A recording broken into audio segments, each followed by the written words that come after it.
Hollywood producers couldn't write it any better. Corky Palmer, of course, retiring at the end of this season. Raider Rowdies are in the house, and if I can sneak here through for you guys, Blitz 16 is back better than ever. What a way to kick off things in style. Ray, thank you very much. Yes, the winning head coach now, Larry Fedora. Talk about the resiliency of your program, down by 17 at one point, but they come back and get the job done. The Saints one win away from home field advantage throughout the playoffs. With the 2-12 Bucks coming to town, it should be a simple task to cement the team's first one seed in franchise history. He went into this game with needing just 181 yards to break that record. So far in the first half, they held him to 77 yards, so far so good. Yeah, it took an ad by Jags head coach Bobby Hall to get a team in Tennessee to pay attention. Memphis Melrose, an inner-city school, was willing. That game could potentially be moved to Oxford and played on the campus at Ole Miss. So enough with all of this drama. Christian, tell me, who's it going to be? J.R. Bollinger gets to perfect all of those pitching woes tomorrow, getting the nod on the mound for the Golden Eagles. He told me today at practice he's ready to go off of 9 days rest. The one thing, though, that's been missing in his arsenal here in Omaha, sweet tea. He can't find it anywhere. Now, 16 Sports with Brittany Diehl. Good evening. The party is on in the Crescent City. After 43 long years, the Saints are headed to their first ever Super Bowl, but it wasn't easy. If pressure and drama is what you wanted, then you got it at the Superdome. Neither the Saints nor the Vikings ever got a commanding lead, but the turnover battle was where this game was won. 5 in all for Minnesota. The last one, a bad case of deja vu for Brett Favre. Here's how it all went down. In the fourth, tied at 21, Vikings' Percy Harvin loses his grip, one of 3 fumbles for Minnesota in the game. Saints turn it into points a short while later. On 3rd and goal, Drew Brees flushed out of the pocket on the run. He hits Reggie Bush, ruled down at the 1 initially, but refs overturned the call. He was over the pylon. Touchdown, Saints. Vikings try to rally. Favre floats it up to Bernard Berrien. Tracy Porter called on the pass interference. Sets Minnesota up at the 1. Adrian Peterson punches it in. From there, ball game tied at 28. Under 20 seconds remaining. Vikings looking to get into field goal range. Favre on the run, but Porter steps into the passing lane and picks it off. So we're headed into overtime. Saints win the coin toss in OT. Garrett Hartley can kick the team into their first ever Super Bowl. The 40-yard attempt is right through the uprights. Let the celebration begin. The Saints are headed to Miami, 31-28. Now, let's take a live look in from our sister station in New Orleans, WDSU, and their post-game show. I knew my family and Again, that's from WDSU, our sister station, and they will face Indianapolis in the Super Bowl in Miami 2 weeks from now. The Archie factor in full effect. We'll be talking about it for the next 2 weeks. The Pro Bowl, though, coming up a week early, so there'll be a lot of things to hype up before we head to Miami. Plenty of things to keep you busy and to keep everybody entertained. Yep, and congratulations to the Saints.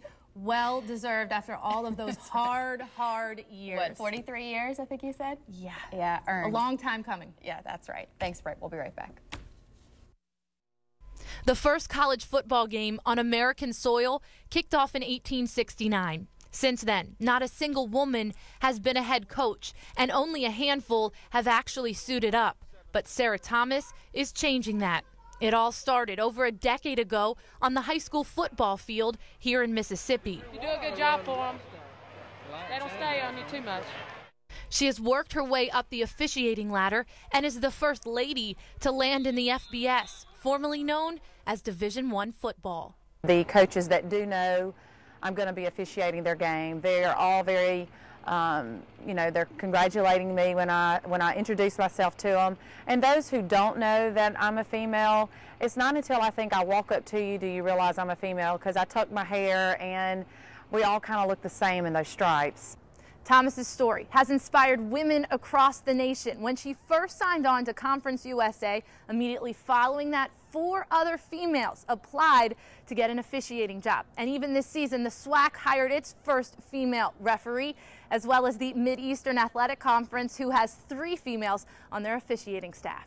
You know, if you're doing it for all the right reasons and you're truly wanting to just do the thing because you have a passion and you're just the love for the game and to officiate, then I'm just honored. I'm just honored. I believe anybody can do anything. I remember when Sarah first came to me talking about, college is here. They're wanting to invite me out to a Reno camp, this, that, and other. And it's one of those things that keep your dreams alive, and you can do anything as long as you put your heart and soul into it. The NFL has already added Thomas to the league's list of officiating prospects. If she gets the call, this mom of 2 would be the second woman to ref at a pro level in a man's game. The NBA broke that barrier in 1997, which begs the question, can a woman be more than just an official? The fact that just because you're female doesn't mean you cannot run a football program. Just because you're female, you cannot stand on that sideline and coach. And if they're capable of doing it, then just because they're female doesn't mean that they shouldn't be hired. So as far as the aspect of females playing football, a lot of girls are bigger than a lot of guys early on in age, and if they have a love for the game and they want to go out there and compete, then I say suit them up. If Thomas breaks the mold, it certainly will help the cause. During the most highly regarded officiating camp in the country, the Reno Clinic, she was rated the #1 line judge by Super Bowl 42 referee Gerald Austin. So we might see her on Sunday sooner than you think. In Brandon, Brittany Diehl, 16 WAPT Sports. Christian, it's not hard to tell where this game was lost. Just check the turnover ratio. Georgia Tech had 1. Mississippi State, on the other hand, lost 4 fumbles, 2 of them coming by an unlikely source. Senior running back Anthony Dixon, who going into this match hadn't lost a fumble since 2007. Yeah, I was shocked, because, I take pride in that, That's one of the things I practice every day, and, I try to play it over in my head, before every play, hold on to the ball, just going over the bases before every play. And, for some reason, this week I ain't have it, it's just a poor job by us of not emphasizing it during practice, not making sure that we're stripping the guys enough during practice as they're running plays, as we're executing, as we're doing things. Mississippi State has turned the ball over 8 times in 2 weeks. Head coach Dan Mullen takes complete blame for all of the mishaps. But defensive lineman Kyle Love says it's not the coach's fault.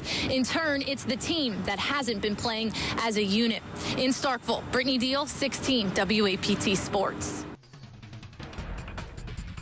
With school out for the summer, what better way to spend time with the kids than to take them fishing? I got the pond and the rod and the bait. So what's next? These brim really like crickets, okay? So we're gonna hook this cricket on. Second time's the charm, right? Push the button. Rear back. Rear back. Let go. Good. There you go. How long are you supposed to wait for? Okay. Till the fish bites. Okay. What's that gonna be? It could be days. Could be days. Great. All right, throw it back. Oh! Brittany! Yay! Nobody wants to eat that one. Now that I've found where the fish are biting, it's the kids' turn. That's KK. You're going to catch the fish. Ooh, look, he's already got it. He almost had it. What's fun about it? Because I catch lots of fish. Catch lots of fish? What's the biggest fish you ever caught? Show me. How big? Awesome. Perfect. Right. Taking kids into the outdoors is an extremely important thing. It gets them outside, it gets them back in touch with nature, it gets their families in touch with each other where they can spend time doing stuff as a family rather than, playing Nintendo over here, this kid going to do something different. It just brings the family together as a, family unit. In Mississippi, if your child is under the age of 15, they don't need a fishing license as long as you have one. Well, fishing is absolutely timeless. I actually grew up fishing with my elderly grandparents, and it's something that anybody of any age can enjoy, and it's such an easy thing to do. I've seen fish. Look at the fish. Good job. All right, Taylor. Take the time to teach your kids because these memories will last a lifetime. In Flora, Brittany Diehl, 16 WAPT Sports.